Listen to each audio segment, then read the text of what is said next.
That went wrong. Hang on. Right, yeah. Cheap switchblade comb. I've had it for years. You can still get them apparently on the internet. They're not very expensive. Not very good for combing hair if you have long hair, but great for beards.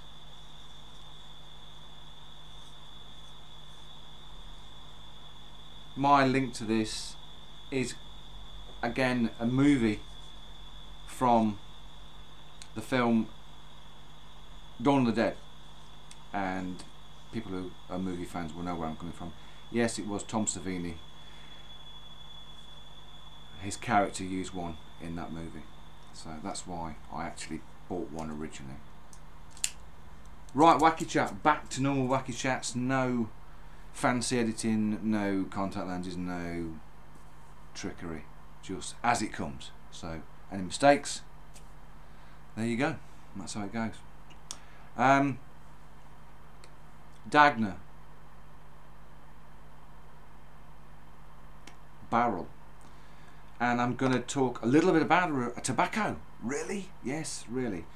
Don't do tobacco reviews anymore, because I just think you can sit watching someone talk about a tobacco and rave about it or slam it, and I don't know, it's not fair, is it? You've got to try it yourself. It's subjective. I mean, one of my most hit videos on my channels is Connoisseur's Choice by Peterson's. I mean, that was years ago. I wouldn't touch that with a barge pole now, because I've moved on from there, but you know, it was a good review, although I say it myself, and I did like it at the time. But it's one of these things, really. Someone does a review about a tobacco, and then you try it thinking, oh, that's pretty good. He told me about it, so I'm thankful for that guy. Or if you don't like it, what happens is then he told me it was good. It's a load of crap, and you kind of take it personally and say, you blame them. Like, you made me spend money on something that's horrible. So it's an awkward one. All you can do with tobacco is state what you think, and you've still got to say, but you've got to try it yourself. Now, I have got gifted to me from Maurice from the Bedford Pipe Club this Cornell & Deal's Haunted Bookshop. Now, this should be right up my street. Purely, it's called Haunted Bookshop, from the haunted house. It's just, I wanted this to be so good. And to put it bluntly, no, it's in here.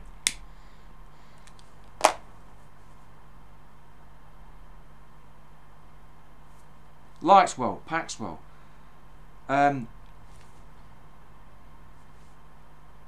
Burns well. But I don't really like using generic modern day text social media terms. But it's meh. It is M-E-H. It is. I'm sorry, but Maurice and I tried it.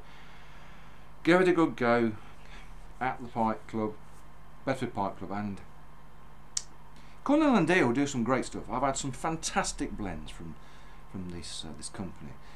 I've tried some at the Nottingham Pipe Club from Glyn, Ryan, and many others who bought samples of these in the little tubs. And I've not had any which are really. I've smoked them all which I've had given to, or gifted, or bought myself, and no, I've got none left because it's all great stuff. But this, I'm going to have to say, sadly, no. And I think, well, you'll say, what? Why is it no for you? I'm just not getting anything from it. I think really now, with me, it's got to be one extreme or the other. From the Connoisseur's Choice days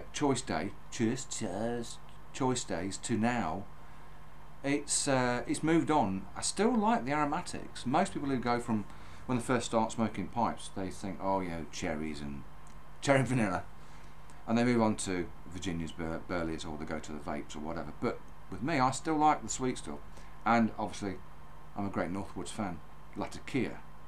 So with me, it's got to be one extreme or the other. But if it's aromatic, it's got to be a strong aromatic. It's got to be a tasty. If it's cherry, I want to be there in the midst of a bowl of cherries, or I want to be in a big bowl of vanilla cake or something. And if it's latakia, I want to be in a forest full of latakia. Okay, bit exaggerating, but you know what I mean. But this is just, I don't know, is it supposed to be a musty bookshop smell? I remember going into a musty bookshop many times in my travels, and I like that kind of old book smell. I've got some old monster mags upstairs, and they've got that great old 60s book smell, magazine, print, you know, newspaper kind of thing. No, it ain't got that.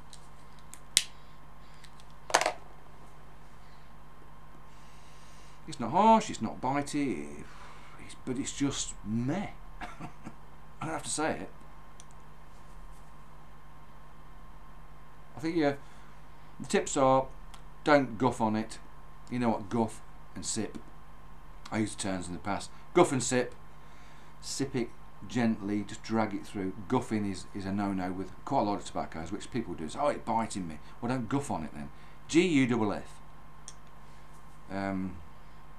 Anyway, I'm not going to smoke anymore. There's that much in there. If anybody fancies a swap with something that I like, i.e. strong aromatic, or a latakia bomb, it doesn't have to be Northwoods, it can be, you know, Frogmorton, whatever, or whatever, give me a nudge. And if you're overseas, obviously I won't send the jar, I'll put it in a baggie, a Ziploc, and we'll do some sort of deal. But you got that much there, look, quite a lot. In a sealed jar, it's alright. If you like it, it's yours for a trade. But for me, no. It's just... Anyway, I want to try and keep this snappy. I'm going to give a shout out to a really great chap I met at the Bedfordshire Pipe Club.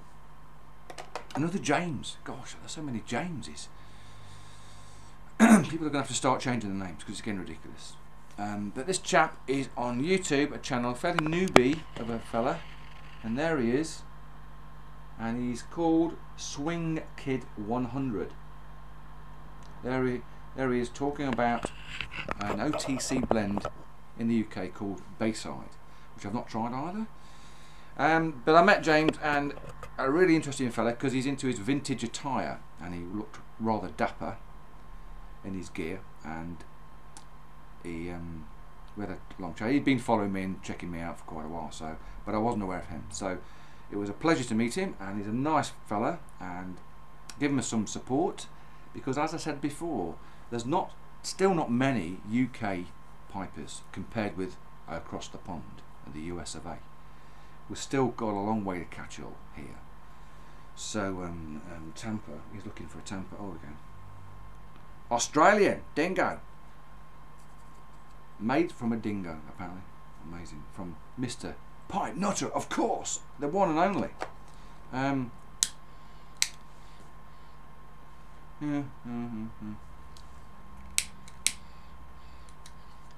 What can I say? Meh. Really sorry. So, give him some subs, give him some comments. James, really nice guy. Swingkid100. Support our own. We've got to sort them out. And anybody who's looking at this, there's a few of you which do follow my movie and horror sort of links, and you will notice in the background there is another additional zombie making an appearance behind me, and this is this fella here. I will mention him. Oh, there we go. Just as he did in the film, he fell off. This handsome chap here, for those who obviously will recognise him who follow horror movies, it is of course McBoaty, the zombie on the boat in Fulci's masterpiece Zombie Flesh Eaters, Voodoo.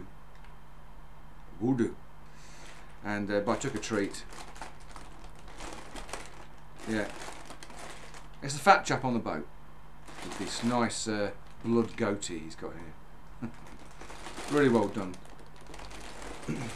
So, oh dear, oh dear, oh gosh, we've got a collision. Oh, I'm going to sort it out when I finish this video. Oh gosh, the chap here, he's fell over as well. This guy here, it's all going. Oh dear, chaos. Right, that's it. I'm going to go because it's 10 minutes. I'm trying to keep this snappy. So that's it. I'll catch you on the next one. So he's still there, keeping very still, bless him. James, Swingkid100.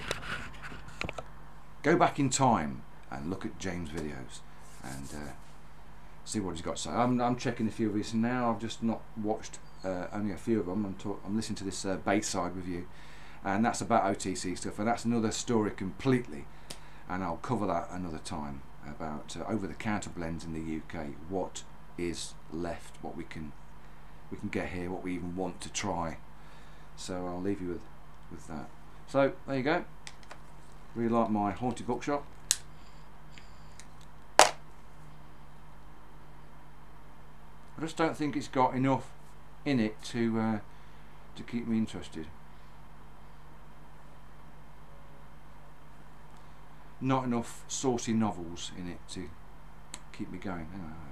Right, I'm out of here. See ya.